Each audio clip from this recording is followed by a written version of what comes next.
FORA.tv. The world is thinking. I paid for the training with a teeny chance of going into space. The training itself, for me, was worth it. I've spent a lot of time in Russia, and I wanted to be embedded in the Russian system. I wanted to be powerless in a system that was opaque, corrupt, obscure, where they didn't just waste my time, they wasted their own time, and they didn't care. And of course, you know, I'm an American, I'm type A. This all drove me crazy. The training was one thing you needed to do. You needed to learn where each electrical outlet and the entire space station was. And I said, well, I'm American, why don't you just paint them all red? Didn't go over very well. So the purpose for me was that. It was sort of like a personal test.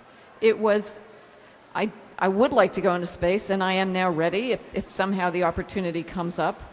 I'm investing in some private space outfits, as Mark mentioned. So, you know, it's like if you want to learn French, you really just need to spend 6 months in Paris.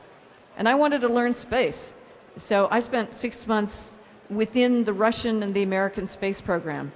And then the final reason is very practical. It makes me a better investor in space. I know what the questions are. I understand the safety issues. I learned so much about blood pressure and the composition of the atmosphere and chemical reactions. And you know, I can say things not just like, where is the cathedral in Russian? I can also say, the pressure valve on my escape mask isn't working.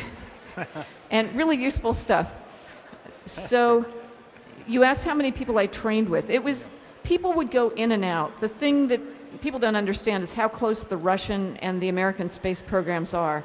So I lived in a dorm, but next to me there were these 3 cottages, really sort of houses. They looked as if they'd been airlifted from Desperate Housewives and put down in this Russian village. So I would eat breakfast and lunch in the cafeteria, which was meat and potatoes for breakfast and potatoes and meat for lunch.